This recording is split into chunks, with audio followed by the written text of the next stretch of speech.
Dr. Farhan Malikzadeh. And I'm Dr. Parisa Malikzadeh. And we are Sisters RX. Thank you so much for joining us. Today we're discussing a very important topic, which is breast cancer. Okay, this is very common, right? Tell me a little bit about it. Yeah, unfortunately, 1 in 8 women will be affected by breast cancer over their lifetime. This is outside of any, hereditary cancer syndromes, obviously. Mm-hmm. And that is why we have a nationwide screening recommendation to start mammograms at age 40 so that we can catch the cancer early on and treat it. Excellent. Okay, so then talk me through what are some of the risk factors for breast cancer? Yeah, so the risk factors I like to think about very broadly as far as the categories. Mm-hmm. The first category I like to think about is essentially your age, your weight, or your body mass index. The other categories include excess hormone exposure, specifically estrogen. So this involves like when did you first begin your period? If you're postmenopausal, what age did you have your last menses? How many children you've had? If you've breastfed to your children or not? If you've ever used hormone replacement therapy if you're postmenopausal, if you've ever had fertility treatment. Other risk factors include your family history, specifically in your first or second degree relatives. And then also if you've ever had any abnormal mammograms in the past or any biopsies. Oh, okay, got it. So basically, the longer that you're exposed to hormones, specifically here estrogen potentially, but also progesterone, you may be at higher risk. Correct. And there's different calculators that your doctor can use to kind of estimate your risk, but those are some of the broad categories. So can you walk me through what the next steps are after you've been diagnosed?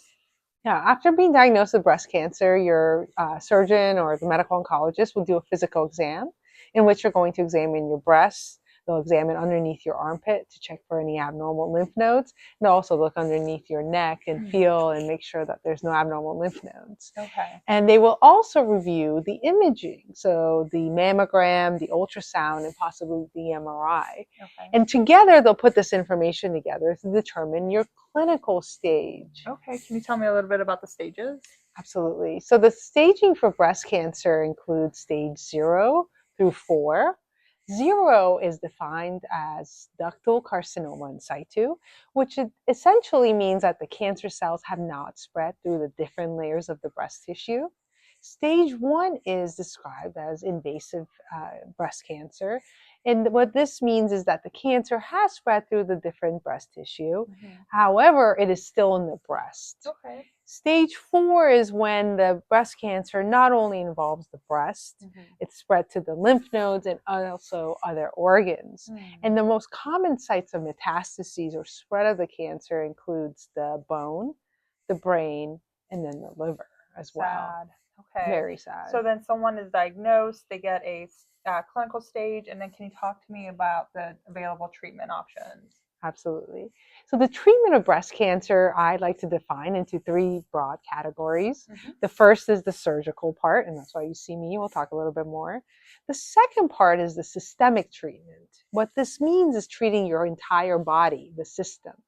And within this category falls the different types of treatment for breast cancer. And the different types of treatment include the anti-hormone therapy, also known as the endocrine therapy. We have the immune therapy that falls in this category. We have the targeted treatment.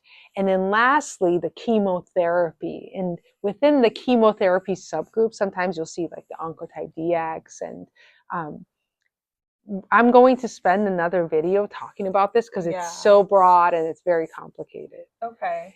And then the third treatment for breast cancer involves possibly radiation. Got it. And we know it's a combination of the surgery, the systemic, and the radiation that's not only going to cure women or anyone who's affected by breast cancer, including males, but it's also going to allow them to live the longest life and pass away essentially from old age, which is the goal. Absolutely. So I know sometimes women will present with similar breast cancers as a friend or a colleague, and they'll say, why am I being offered a different type of treatment? Can you walk me through what you use to determine what treatments they'll receive?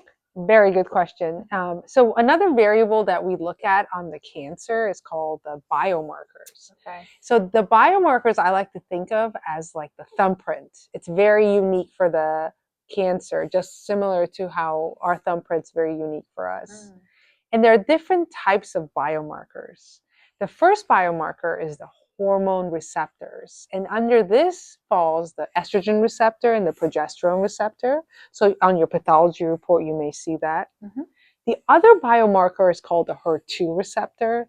And then lastly, we look at the Ki67. And together, the biomarkers give us information about not only the prognosis, Yeah.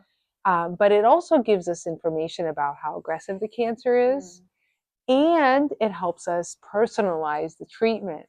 Got it. And so going back to your point about women coming in and being treated differently, yeah. a lot of the personalized treatment for women with breast cancer, it depends not only on your clinical exam Mhm. and stage, but also on your biomarkers. Got it. And so I could have 3 women with stage, for example, 2 breast cancer, Mhm. and they'll be treated completely differently based on their biomarkers. Mhm. So the sequencing of the treatment, the surgery, systemic, radiation will change based on these biomarkers. So interesting. Yeah. Wow. Okay.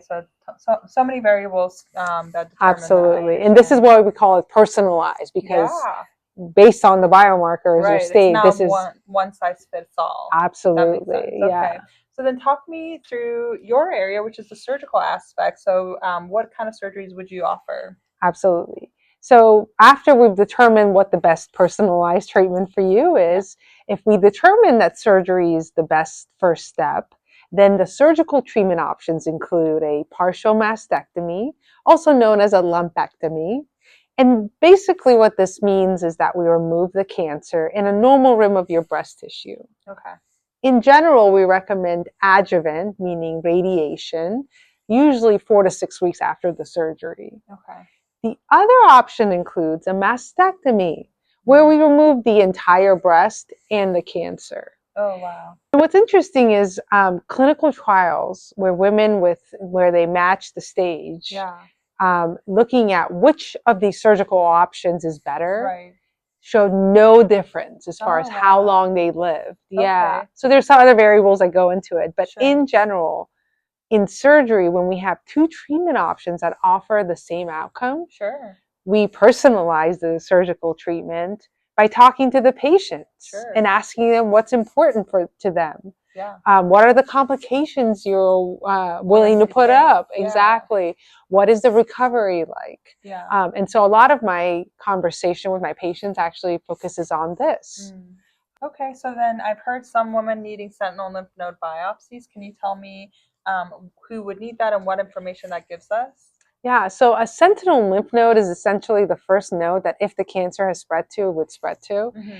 And in women who come in and they don't have any clinical findings, like the imaging or the physical exam doesn't show changes that would make me think that there's a spread, Mm-hmm. we know that unfortunately 30% of the time we can have spread of the cancer. Mm-hmm. And so your provider may recommend a biopsy, Okay. a sentinel lymph node biopsy at the time of the surgery, regardless of which surgery you decide on, to make sure that we remove some of the nodes to look under the microscope to ensure that there's no spread of the cancer. Got it. And the reason this is important is because it upstages you, and it also may qualify you for other systemic treatment options. If cancer is found. Yeah. If cancer is found, Got it. absolutely, Okay. yeah.